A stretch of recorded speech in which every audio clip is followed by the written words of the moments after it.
Welcome to the Personality Couch podcast, where we discuss all things personality and clinical practice. I'm your host, Doc Bach, and I'm here with my co-host, Doc Fish. We are both licensed clinical psychologists in private practice. And today, because we have had a lively discussion on YouTube since the start of our Schizoid personality series, we wanted to take a minute to answer your most asked questions about Schizoid. So in this episode, we are going to unpack Schizoid's much debated pronunciation, why we talk about mom so much in the development of Schizoid, alternate pathways to its development, anger, and masking. We have got some thought-provoking things to unpack, so let's dive in.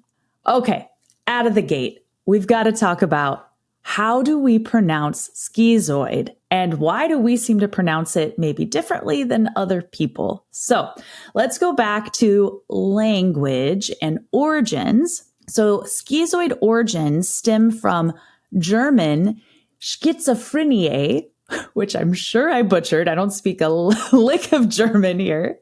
But essentially, the German Z pronunciation sounds very T-like in English. But there's no T. Right. So Schizophreniae for German. So the actual word for schizoid was coined by Swiss psychiatrist Bleuler from a Latinized form of the Greek schizein or schizion, meaning schism or to split. Even in looking up how to pronounce the root words, we came across all kinds of different ways to pronounce it, depending on the Greek or the Latin root, and then the German or the French spin on it. So really what we found is that it depends on how this word has been passed down as to how we pronounce it. So potato, potato. Mm-hmm. So language is powerful. It's also kind of a made up construct. So like I can make up a word right now. If it catches on, it's going to be acceptable. Or I could introduce a different pronunciation like bruh instead of bro. It doesn't change the meaning. Yeah. Also, I think someone can be very well read, but not talk to people about a subject. And so they can pronounce things wrong. So that's what I have to say about the language part. But anyway, so why do we say schizoid? Right. I mean, it's how we were taught. I don't know any differently. I didn't know there was another way to pronounce it because the different trainings that I've had and all throughout school, I heard schizoid. So schizoid doesn't have a T in it. I'm German, but I'm not that German. Right. Yes. And my hypothesis is that we have adopted this type of way of saying schizoid as a field to further differentiate it from schizophrenia, which means that we probably are using the Greek stem versus other stems. Yeah, exactly. And I do like to differentiate it from schizophrenia because schizoid does not have psychosis. But regardless, we're human. We can't be perfect. Yeah. We know there's some controversy around it. We've read the Reddit and the comment debates. And also, I can never unhear Schizoid, which is actually, it's another way to pronounce it. So in my head, I can't stop referring to it as Schizoid in my head. So if I try to say schizoid, it's going to come out as Schizoid at some point. So no. I'll just stick to schizoid. Right. We'll stick to schizoid, and other people can say it a little differently if they choose to, but it's potato, potato. Yes. So I just think there's no winning here. I'm not sure that we can make everyone happy with the pronunciation. And also it's just an unusual word. It is. It's odd. Yeah. It is. Anyway, moving on. Okay. Well, Doug Bach, how do we know so much about schizoid if they hide in their shell all the time? Yeah, that's a fair question. Okay, so I discovered this personality type in clinical practice first as I had some patients that needed something more than traditional cognitive behavioral therapy. So they didn't seem to fit into a neat diagnostic box either. And I noticed that they had these really complex inner worlds that were notable. And then I came across psychodynamic personality theory, which in large part was influenced by a student that I had at the time, which They now go by Doc Fish. I don't know if you've heard of her or not, but yes, that is you. So you really helped influence my conceptualization as well. And I felt like I finally had the language to help me understand these patients' experiences. And then, of course, once I had a better understanding of this personality type, I started identifying the schizoids in my own immediate family. Obviously, I'm not a schizoid, shocker. So I have had to adjust how I communicate or how I give space to my more turtley family members. Mm-hmm. And you've definitely learned a lot. I can always tell that you understand schizoid personalities because I am one. And I appreciate the space and the patience that you always provide. Oh, that's really sweet. Yeah, I really struggled at first in grad school because I kind of felt like the emptiness of surface level psychology until my third year in psychodynamic class, and like everything finally felt right. So that in-depth conceptualization, I loved it. I figured out that I am a schizoid personality and I'm fascinated by schizoid phenomena. So I started to dive into the research, and I'm going to continue to do that throughout my life. Yeah, I think we both will. It's the lifelong learning. Like, I feel like I am only scratching the surface of just the beginning of this learning process. But the question that comes to mind for me, Doc Fish, is why in the world are you doing this podcast if you're a schizoid? Like, this involves putting yourself out there and coming out of your turtle shell. Yeah, I don't really like it, like coming out of my turtle shell.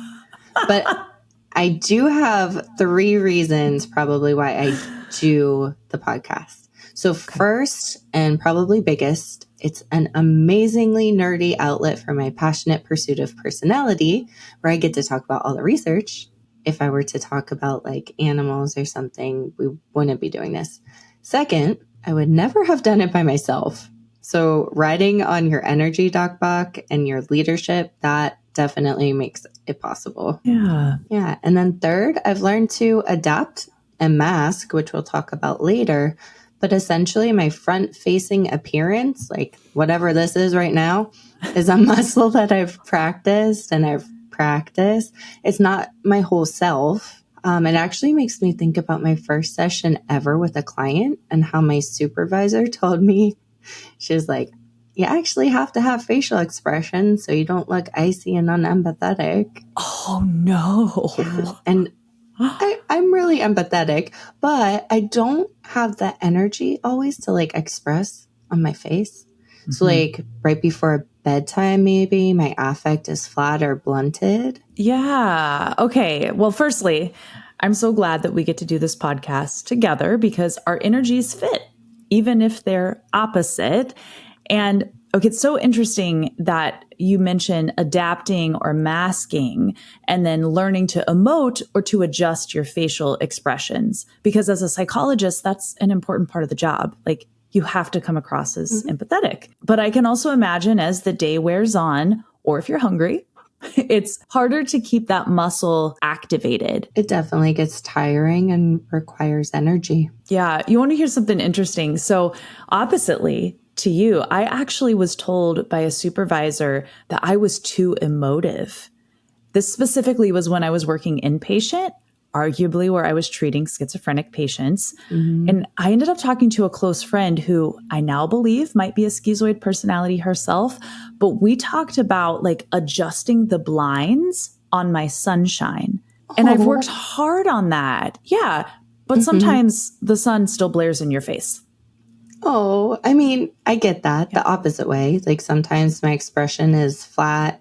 Someone asks if I'm okay because I'm not reacting. And I'm like, oh yeah, gotta move that face. That's hilarious. Yes, but I do love that blind metaphor. So for schizoids, things can be so extremely bright. So like actual light, sound, touch, movement, definitely others' emotions. It's a totally dynamic. Yeah, just adjust the blinds. Adjust the blinds. And then just like you adjust your blinds to be less bright, I think schizoids can learn to open their blinds to be more bright. So essentially we're back to masking. Yes, that is really powerful. And I think there's a lot of reasons why a schizoid will mask or try to blend in with the social world. Like maybe their job depends on it and they're a therapist. As we've talked about before, many schizoids do end up becoming therapists, just like Doc Fish. So maybe they can blend in better if they emote more or put themselves out there more than is comfortable because it actually draws less attention to them. Exactly, which kind of combines with gender differences too in schizoid. So I think females probably exercise that expression muscle more because we're socialized to and we're culturally pushed to.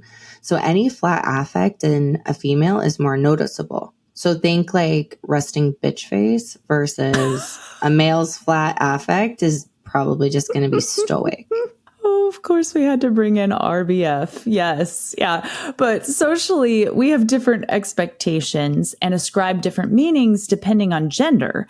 And I think the same is true with many attributes, like assertiveness, for example, which is viewed typically as a more positive male trait, but an assertive female might be called sassy or overbearing.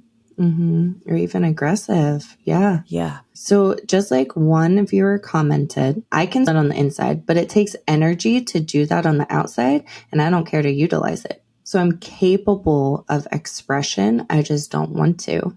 So I use buffers like dogs and kids in social settings, totally avoid eye contact in public. But when I have to engage, I use that expression muscle, and I'm capable of acting in accordance with social norms. Yes, this makes so much sense. And if I'm recalling correctly, you have also pretended that you're deaf so you don't have to engage. Is that right? There is some context there. Yes, definitely context, but that has happened.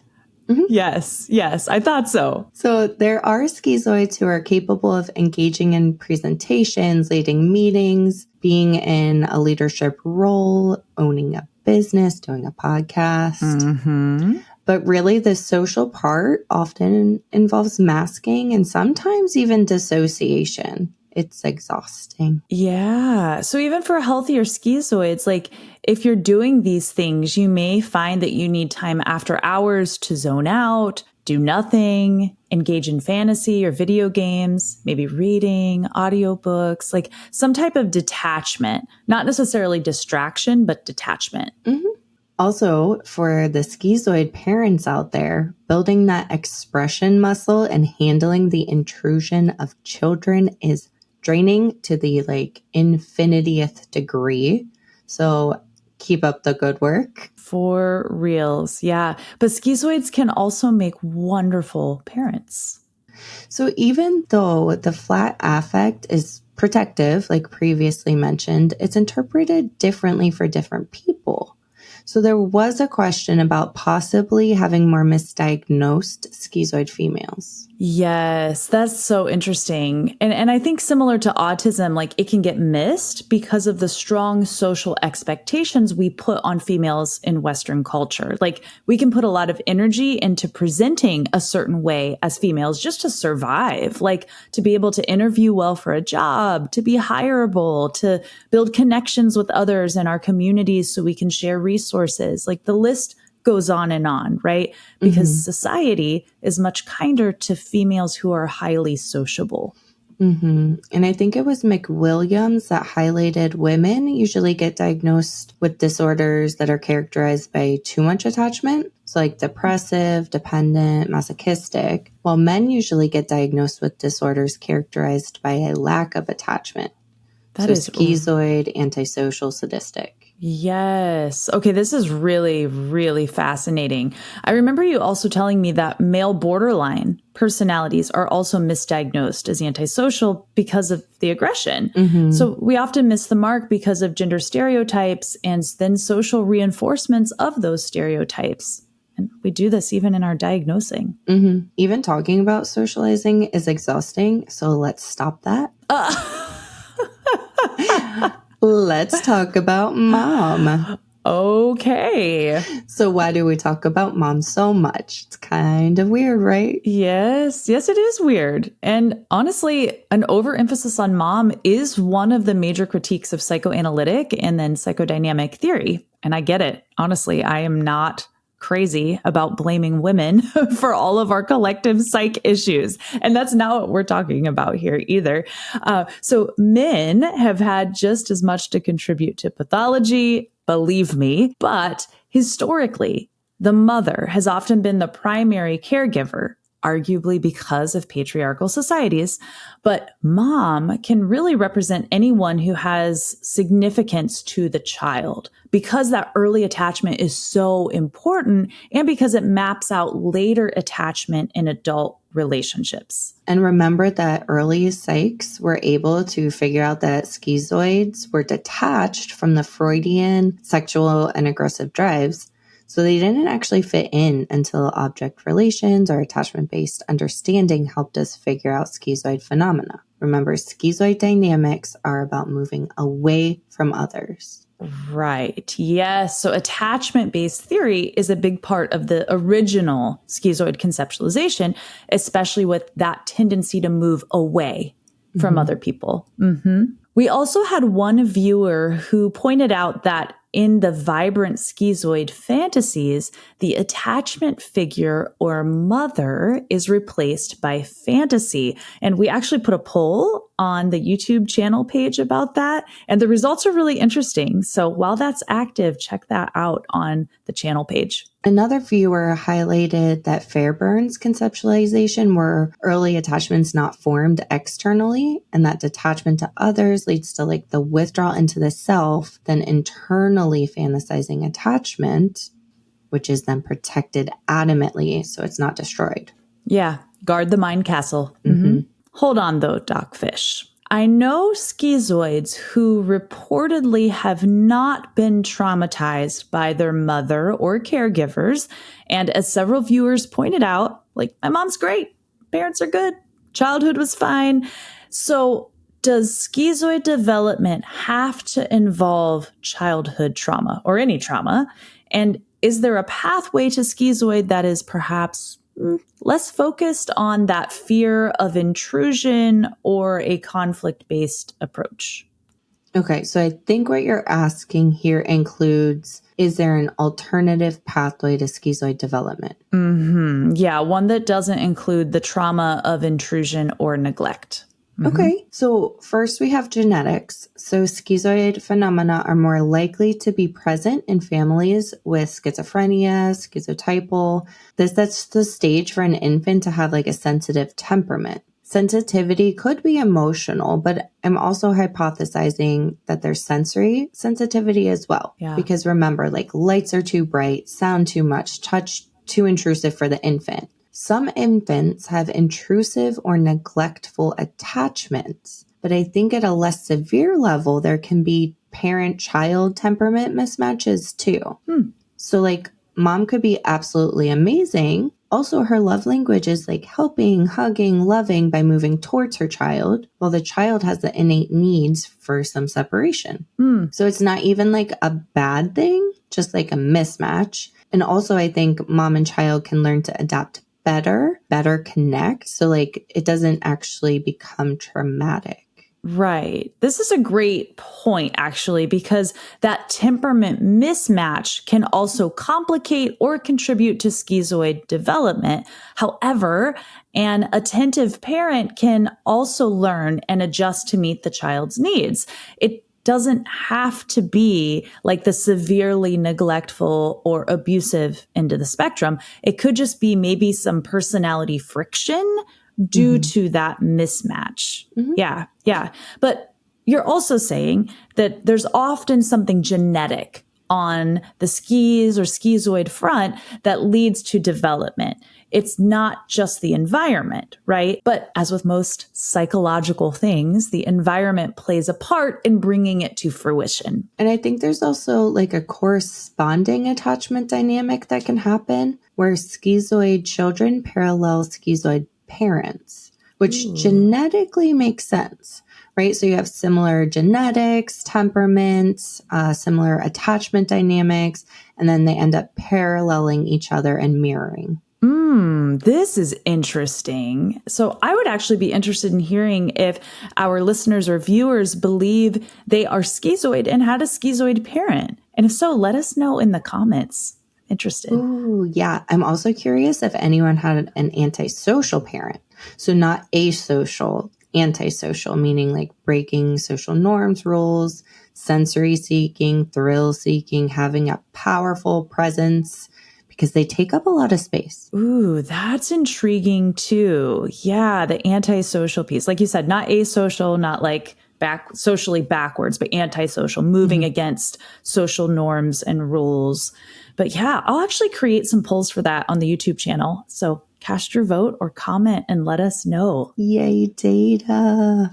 Yes, this is cool. So the other thing that I think is worth mentioning is that not all schizoid personalities are at disorder level. Like you can have a schizoid personality without it being diagnostic. It's just your style.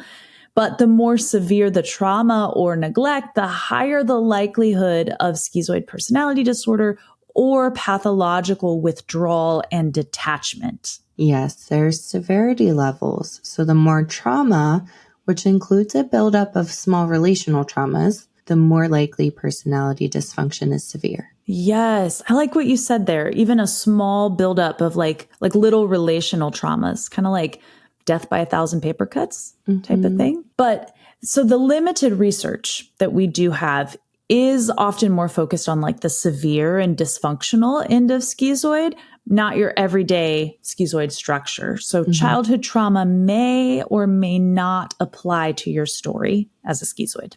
And speaking of stories, we had multiple viewers comment on how they don't react to others, and they highlighted dynamics of power, protection, control, and freedom in contrast to being fearful of others. Ooh, yeah. Okay, so first, let's clarify that our reference to schizoids' fear is not because schizoids view the world as hostile and threatening.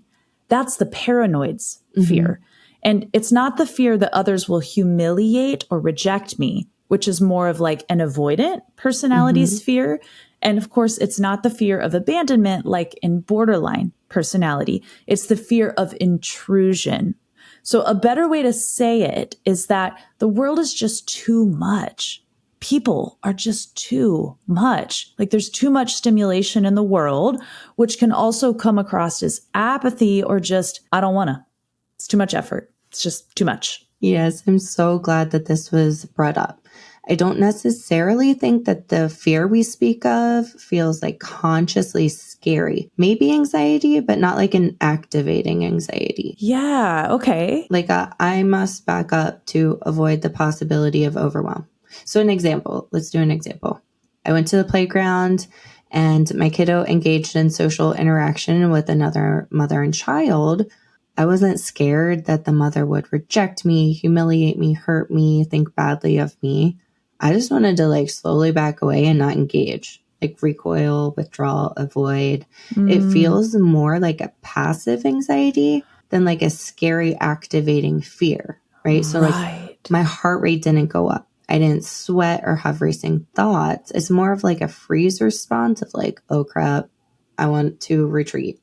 Right. Okay. This passive anxiety. As you were talking, I was actually thinking about the Bart Simpson gif where he's just like backing away into the bushes. Like, do you know which one I mean? I do. That's possibly one of my most common utilized ones. And the cat that dives into the couch. Yeah. That is so funny. I'm not surprised. Thank goodness. All right. So basically, schizoids aren't necessarily walking around actively fearful of the world. So understanding that, we can discuss how withdrawal, avoidance, and not reacting to others could have those dynamics of power, protection, control, and freedom. Okay.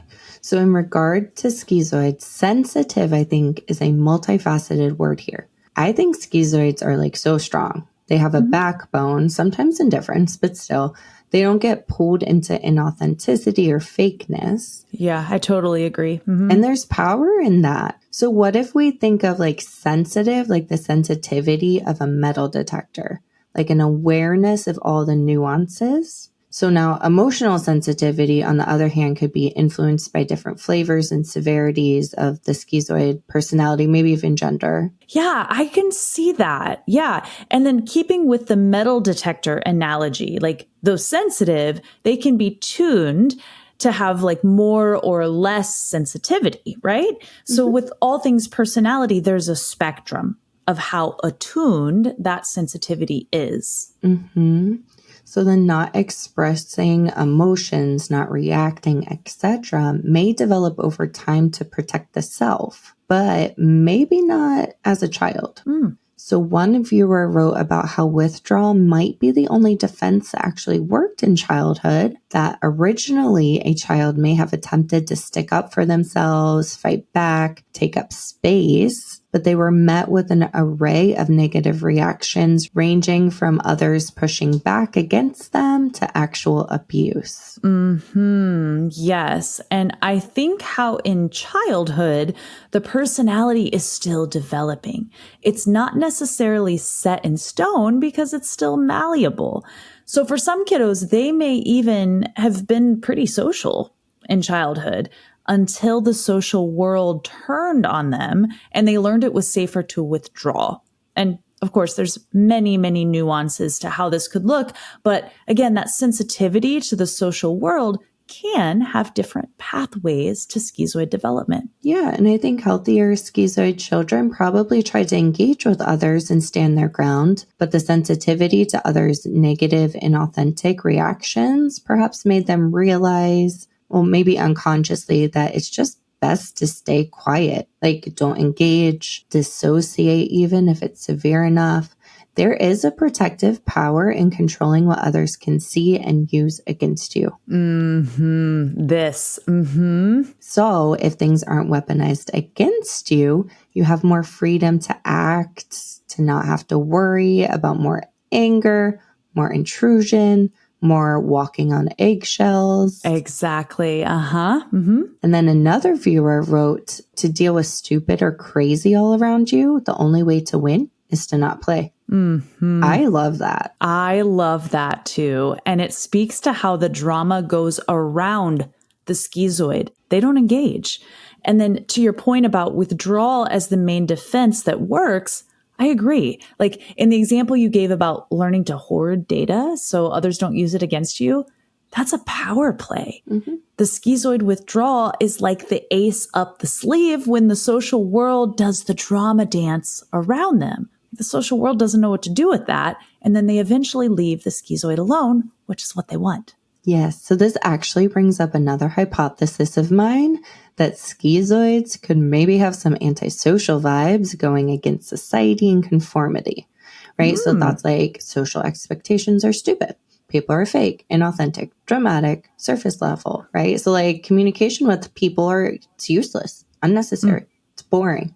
So if a schizoid does engage in communication and spend energy with another person, it's quite likely they will get frustrated and exhaust quickly. Now, eventually, I think it's very likely that a schizoid personality has just simply learned to give up on social engagement because it's not safe and there's nothing positive to gain from it. Yes. Okay, this actually reminds me of the Enneagram, which is very different personality typology that's not meant to capture disorder levels, but more so like how we move against or towards core drives and fears.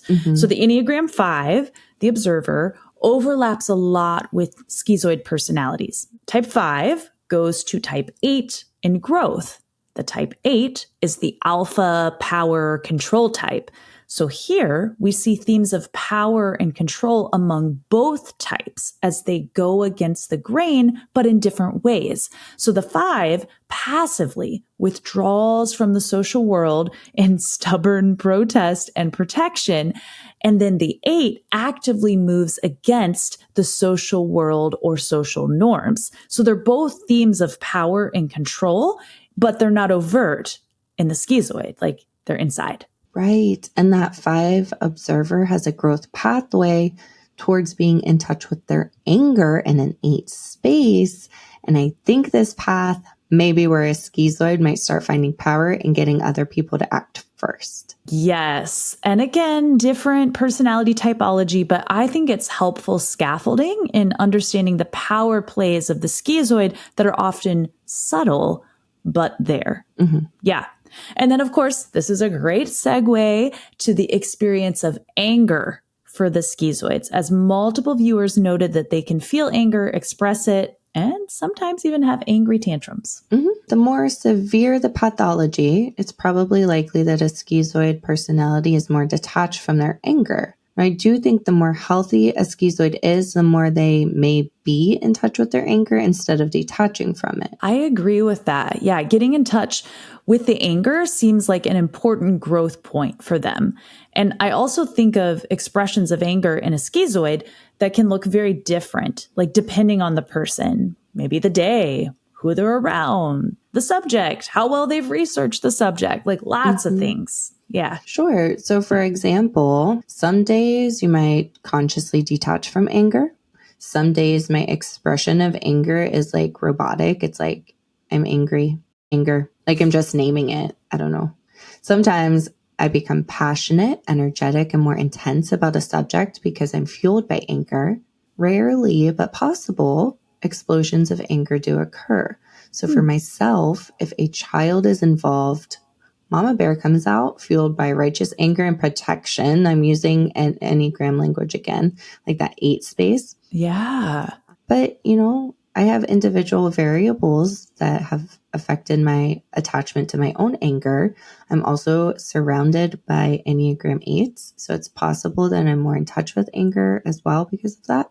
But I actually didn't connect with my anger until my freshman year of college. This is really interesting. Yeah, having a household of more angry types might also contribute to how in touch a schizoid is with their anger. But I have to ask, what happened freshman year that made you more in touch with your anger, Doc Fish? Oh, I had a roommate that was super, super intrusive, like self-focused and boundary crossing. And I had to get angry to protect myself, but it built up for months. And I'm not even sure I addressed it outside of therapy. But that was the last year I had a roommate in college. Oh, wow. Okay, this is interesting. So you got in touch with your anger internally. You didn't explode at your roommate, but you withdrew and later moved off campus so you could keep your turtle shell to yourself. Yes, it's hard to live with people. Yeah, I think most temperaments would say that, but the skis in particular, absolutely. Yeah. Okay, so thinking back to your example with the roommate, like let's say that was a family member, but you can't get away and that person is horribly intrusive. Like this is where prolonged trauma can elicit angry reactions, like an angry turtle biting an intrusive hand in their shell, right? Mm-hmm. Yeah. So then PTSD also can make a schizoid more in touch with their anger. Like when there's so much trauma, their shell is essentially beat up. And the only way to survive is to express anger. Like, don't touch, go away. I can't take one more trauma and still be alive. It's a protective anger.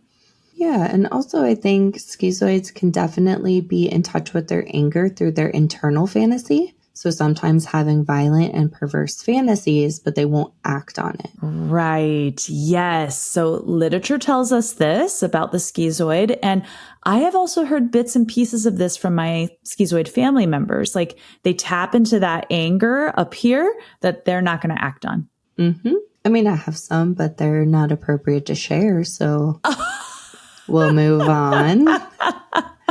Doc Fish's angry fantasies. Oh my goodness. Okay. So one more quick answer to a question about schizoid and the big 5 personality traits. So I scanned the research and found that overall, schizoid was associated with low extroversion and low openness. Some studies also had them associated with lower agreeableness and higher conscientiousness. I would be careful of all of this because of sample size. And then also notably, schizotypal were associated with more extroversion and higher openness. This is really interesting. Okay, almost like the boundaries are too fluid in the schizotypal, which is why they're on the cusp of reality, because they're too open. Yeah. And then it makes sense that schizoids would typically be introverted and less concerned with what others think or just going along with the social herd. But they do appreciate rules and structure, typically, kind of tapping into that conscientiousness. But again, this can really vary from person to person. And honestly, I would say introversion is probably the most consistently correlated. And then everything else depends on the person. I would agree. I think maybe we could address another question that I proposed about raisins, because we didn't talk about raisins. Oh, tell me. In Nancy McWilliams' paper on thoughts on schizoid, she has a little paragraph in there about how she knows a couple schizoids who don't like raisins. And it got me thinking, because I hate raisins. And I was like, why? I don't like raisins because they're intrusive, right? Like if I'm eating a cookie that's supposed to have chocolate chips in it, it shouldn't have raisins. That's intrusive. Like it doesn't belong there. I've heard some different stories from different people, but that's why I was so interested in if y'all like raisins. Oh, that is so great. I'm glad that you brought that back around. Yeah. Because a few of the schizoids in my life also really don't like raisins because they are kind of imposters, if you will. Like it looks like it's a chocolate chip, but it's a raisin in bread or in cookies. Like that's just it's cruel. Rude. Right. Rude. Right. And the intrusion of the flavor and the texture, even though grapes are okay, maybe wine's okay, but raisins, multiple schizoids I've talked to don't like raisins. But then again, looking at the poll, it's kind of a mixed bag. I think right now the consensus is like meh, middle of the road, could take it or leave it. But some people have strong opinions of, yeah, they're great. And some people are like, nah, get them away from me. So it's just interesting. It's just interesting. So not liking raisins is not a criteria for schizoid, but it is interesting. So thank you. It is. It is interesting. Yes. Good. All right. Well, hopefully we have answered some of your questions about the pronunciation of schizoid versus schizoid, and also why we talk about mom so much in this series and really in this podcast in general. So on that note, that's a wrap. Thank you for joining us today on this episode of The Personality Couch. Make sure to check out our blogs that coincide with these episodes at www.personalitycouch.com. And as always, don't forget to give us a thumbs up or rate and review us on your favorite podcast app. And on YouTube, hit that bell so you don't miss a single episode of our Schizoid Personality series. Be well, be kind, and we'll see you next time on The Personality Couch. This podcast is for informational purposes only and does not constitute a professional relationship. If you're in need of professional help, please seek out appropriate resources in your area. Information about clinical trends or diagnoses are discussed in broad and universal terms and do not refer to any specific person or case.